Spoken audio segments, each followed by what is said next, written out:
Class 12 के विद्यार्थियों, स्वागत है आप सभी का प्रमोद साइंस क्लासेस के एक नए वीडियो में। प्यारे बच्चों, इस वीडियो में हम सब क्लास 12 के जितने भी विद्यार्थी 18 फरवरी को समान हिंदी का पेपर देने वाले हैं, उनके लिए हम समान हिंदी का एक ऐसा वायरल पेपर लेकर आए हुए हैं जो मेरे प्यारे बच्चों आप सभी को 18 फरवरी को 95 नंबर दिलाने का वादा करता है। मेरे प्यारे बच्चों, इस पेपर को हम सब इस वीडियो में बहुत ही अच्छे तरीके से हल करेंगे। वीडियो को शुरू से अंत तक जरूर देखिएगा। यदि आप चैनल पर नए हैं, चैनल को सब्सक्राइब जरूर कर लीजिएगा और वीडियो को लाइक करना ना भूलिएगा। तो चलिए प्यारे बच्चों, वीडियो को करते हैं स्टार्ट और पेपर को करते हैं हल। तो प्यारे बच्चों, यहाँ पर देख सकते हैं कि ये समान हिंदी का पेपर है, 2026 का है। ठीक है, पेपर का कोड है मेरे प्यारे बच्चों 303 MB। ठीक है, पूर्णांक प्यारे बच्चों आप सभी का जो होने वाला है वो 100 नंबर का पूर्णांक होने वाला है। ठीक है, आप सभी को बोर्ड एग्जाम में समय जो है वो 3 घंटे 15 मिनट मिलने वाला है। ठीक है, यहाँ पर आइए थोड़ा सा निर्देश पढ़ लेते हैं। क्या कह रहा है? निर्देश है कि प्रारंभ के 15 मिनट परीक्षार्थियों को प्रश्न पत्र पढ़ने के लिए निर्धारित है। दूसरा यहाँ पर निर्देश है कि इस प्रश्न पत्र में 2 खंड हैं, यानी खंड क और खंड ख है। दोनों खंडों के सभी प्रश्न का उत्तर देना आवश्यक है। ठीक है, आइए हम खंड ख में जितने क्वेश्चन है उसको हल करते हैं। प्यारे बच्चों, खंड ख में पहला क्वेश्चन ऑब्जेक्टिव से स्टार्ट होता है। ऑब्जेक्टिव में पहला क्वेश्चन क्या कर रहा है कि साहित्यालोचन गद्य किस विधा की रचना है। ठीक है, तो प्यारे बच्चों ऑप्शन है यहाँ पर। ऑप्शन क्या है? नाटक, उपन्यास, तीसरा है आलोचना, चौथा है निबंध। तो यहाँ पर देखिए लिखा है साहित्यालोचन। ठीक है, तो इसमें देखिए आप सभी को एक टिक लगा देना है कि साहित्यालोचन, आलोचन मतलब आलोचना। ठीक है, साहित्यालोचन मतलब आलोचना। तो ये किस विधा की रचना है मेरे प्यारे बच्चों?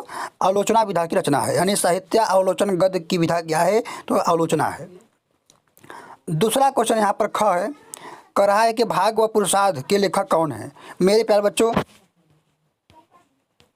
जो भाग व पुरुषार्थ के लेखक हैं वो कौन है? जयनंद कुमार है। कौन है मेरे प्यारे बच्चों? जयनंद कुमार। इनका एक चैप्टर भी आप सभी हैं भाग व पुरुषार्थ, और उन्हीं के लेखक कौन है? डॉक्टर जयनंद कुमार जी हैं। ठीक है, अगला क्वेश्चन यहाँ पर है निंदा रस।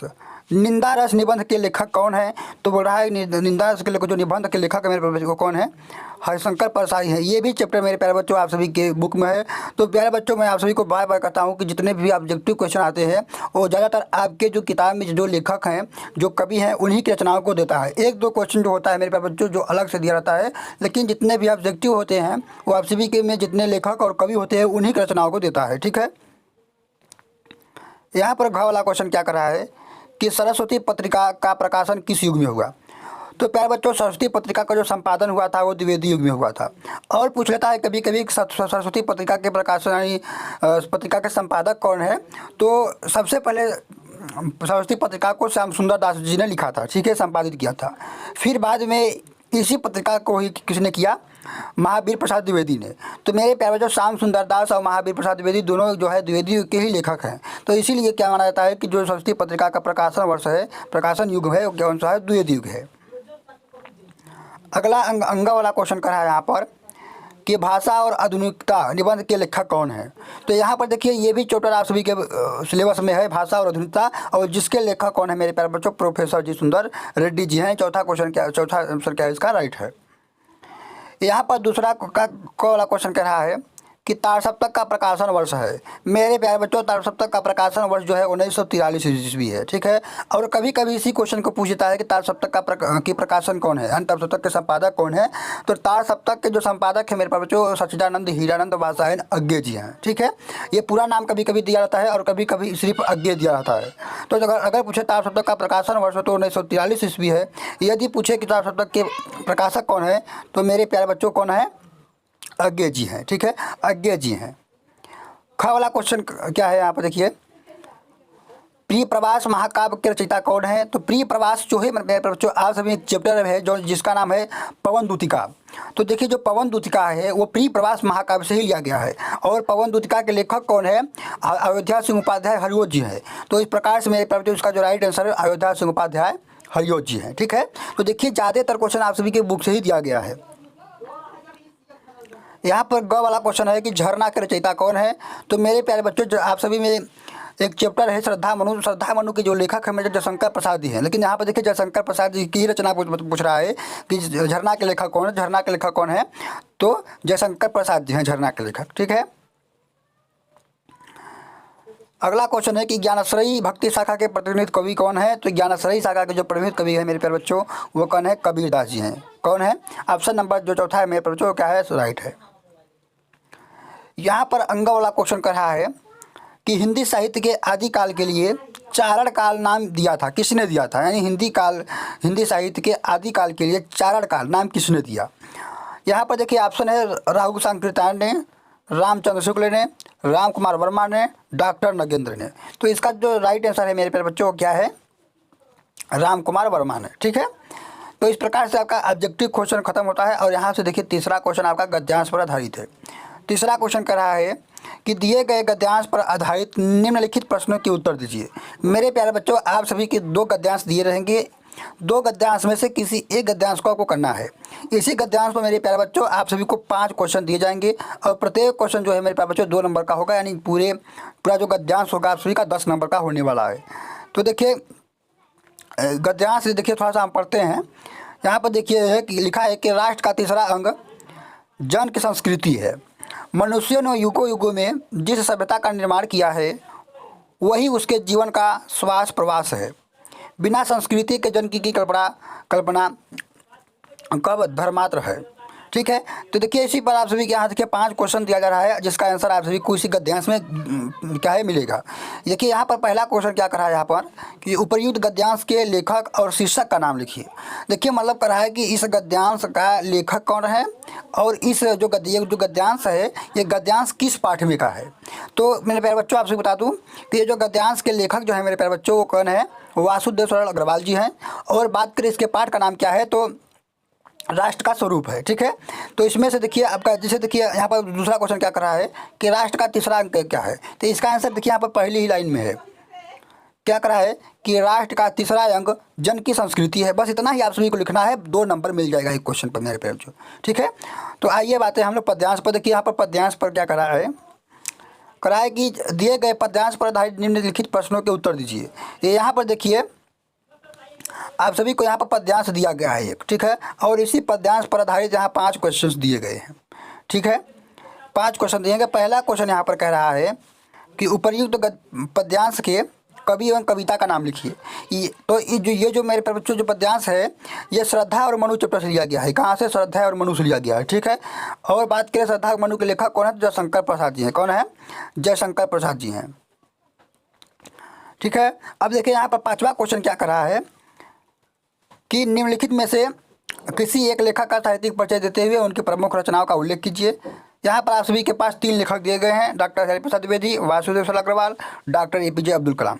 मेरे प्यारे बच्चों तीनों में से जिनका आप सभी को आसान लगता हो, जिनका आप सभी को याद हो अच्छी तरीके से, उन्हीं का लिखना है। आप सभी को ये जो साहित्यिक परिचय है 5 नंबर का आप सभी की बोर्ड एग्जाम में आएगा। ठीक है, ध्यान रखिएगा कि बोल रहा है अधिकतम शब्द सीमा 80 शब्द, यानी 80 शब्द का मतलब होता है 1.5 पेज, यानी 1 पेज में आप सभी को साहित्यिक परिचय लिखना होगा और इसके बाद आधे पेज में आप सभी को उनकी रचनाओं के बारे में लिखना होगा। सेम उसी प्रकार यहाँ पर ख वाला क्वेश्चन कर रहा है कि निम्नलिखित में से किसी एक कवि का साहित्यिक परिचय देते हुए उनकी प्रमुख रचनाओं का उल्लेख कीजिए। तो इस तरीके से करना है। ठीक है, तो यहाँ पर भी आप सभी के पास देखिए यहाँ पर 3 कवि दिए गए हैं, जयशंकर प्रसाद, रामधारी सिंह दिनकर, अयोध्या सिंह उपाध्याय, हरिओल। तो तीनों कवियों में से किसी एक कवि का आप सभी को साहित्यिक परिचय लिखना है और 80 शब्द में ही लिखना है। यहाँ पर 6वां क्वेश्चन करा है मेरे प्यारे बच्चों कि पंचलाइट अथवा ध्रुव यात्रा कहानी का सारांश लिखिए, या फिर अथवा हम करा है बहादुर कहानी के उद्देश्य पर प्रकाश डालिए। ठीक है, तो आप सभी को बहादुर कहानी अथवा या फिर ध्रुव यात्रा या फिर पंचलाइट कहानी का सारांश लिखना है, 80 शब्दों में लिखना है, ध्यान दीजिएगा। यहाँ पर आप सभी में देखिए 7वां क्वेश्चन क्या कर रहा है कि स्वपठित खंडकाव्य के आधार पर किसी एक खंड के प्रश्न का उत्तर दीजिए। यानी मेरे प्यारे बच्चों आप सभी के जिले में जो भी खंडकाव्य चलता होगा उसका ही आप सभी को उत्तर देना होगा 80 शब्दों में, और इससे आप सभी को 5 नंबर मिलेगा। यहाँ पर 8वां क्वेश्चन देखिए, 8वां क्वेश्चन में खंड ख स्टार्ट होता है। खंड ख में पहला क्वेश्चन यानी 8वां क्वेश्चन क्या कर रहा है कि दिए गए संस्कृत गद्यांशों में से किसी एक का संदर्भ सहित हिंदी में अनुवाद कीजिए। संदर्भ मतलब संदर्भ सहित। तो यहाँ पर देखिए क्या है, एक गद्यांश यहाँ पर दिया गया है, याज्ञवल्क्य उवाच नावा अरे मैत्रेयी। मेरे प्यारे बच्चों ये जो है आप सभी का जो है आत्मना एवं सर्वज्ञ से लिया गया है। आप सभी का ये जो गद्यांश है संस्कृत का आत्मज्ञ एवं सर्वज्ञ से लिया गया है, ठीक है। तो इसका संदर्भ आप सभी को लिखना है और इसका अपने शब्दों में हिंदी में अनुवाद कर देना है। सेम इसी प्रकार यहाँ पर आप सभी को एक पद्यांश दिया गया है, यानी श्लोक दिया गया है। कह रहा है कि दिए गए पद्यांशों में से किसी एक का संदर्भ से हिंदी में अनुवाद कीजिए। तो यहाँ पर इसका आप सभी को अपने अपने शब्दों में क्या करना है, हिंदी में अनुवाद कर देना है। 9वां क्वेश्चन यहाँ पर क्या कर रहा है कि निम्नलिखित मुहावरों में से किसी एक का अर्थ लिखकर वाक्य में प्रयोग कीजिए। जैसे कह रहा है कि अंधे की लाठी होना मतलब एक सहारा होना, अंधे की लाठी में होना मतलब एक सहारा होना, इसका अर्थ है, ठीक है। इस प्रकार से आप सभी को करना है सर। यहाँ पर देखिए आप सभी 10वां क्वेश्चन क्या है, एक अपठित पद्यांश आएगा, गद्यांश या पद्यांश दिया जाएगा। इसको पढ़कर मेरे प्यारे बच्चों यहाँ पर आप सभी के देखिए 3 क्वेश्चन दिया गया है। इन्हीं 3 क्वेश्चन का आप सभी को आंसर देना है कि जिसका आंसर आप सभी को इसी पद्यांश में आसानी तरीके से मिल जाता है। 11वां क्वेश्चन यहाँ पर कर रहा है, एक निम्नलिखित शब्द युग्मों का सही चयन करके लिखिए। यानी क्या है, यहाँ पर देखिए लिखा है कपट और कपाट। कपट का मतलब होता है मेरे प्यारे बच्चों धोखा, और कपाट का मतलब होता है दरवाज़ा। तो इसका जो राइट आंसर है मेरे प्यारे बच्चों ऑप्शन नंबर ग है, धोखा और दरवाज़ा। यहाँ पर अगला क्वेश्चन क्या कर रहा है कि जलज और जलद। देखिए जलज का मतलब होता है क्या, कमल। जलज का मतलब होता है कमल और जलद का मतलब होता है बादल। तो इसका जो राइट आंसर है ऑप्शन नंबर ख है, कमल और बादल। अब देखिए यहाँ पर ख वाला क्वेश्चन कर रहा है कि निम्नलिखित शब्दों में से किसी एक शब्द का 2 अर्थ लिखिए। जैसे देखिए यहाँ पर लिखा है अनंत, पतंग, खग, दल। जैसे मेरे पास जैसे खग हो गया, खग का मतलब क्या होता है, पक्षी, ठीक है। खग का मतलब हो गया पक्षी, खग का मतलब हो गया अंडज। अंडज को भी हम लोग क्या कहते हैं, अंडा देने वाले को न पक्षी कहते हैं। तो इस प्रकार से 2 शब्द लिखना है आप सभी को। यहाँ पर ग वाला क्वेश्चन कर रहा है कि निम्नलिखित वाक्यांशों के लिए एक शब्द का चयन कीजिए। तो जो इस पर में विश्वास करता है उसे हम लोग क्या कहते हैं, आस्तिक कहते हैं। तो इसका जो राइट आंसर है ऑप्शन नंबर सी है। यहाँ पर दूसरा क्वेश्चन कर रहा है कि जल में आग लगने वाले को क्या कहते हैं, दावाग्नि कहते हैं, ठीक है। और जंगल में आग लगने वाली को हम लोग बड़वाग्नि कहते हैं, और पेट में आग लगने वाली जलन को क्या कहते हैं, हम लोग जठराग्नि कहते हैं। यहाँ पर देखिए घ वाला क्वेश्चन है कि निम्नलिखित में से किन्हीं 2 वाक्यों को शुद्ध करके लिखिए। देखिए हवा ठंडी चल रही है, हवा ठंडी नहीं, ठंडी हवा चल रही है, ठीक है।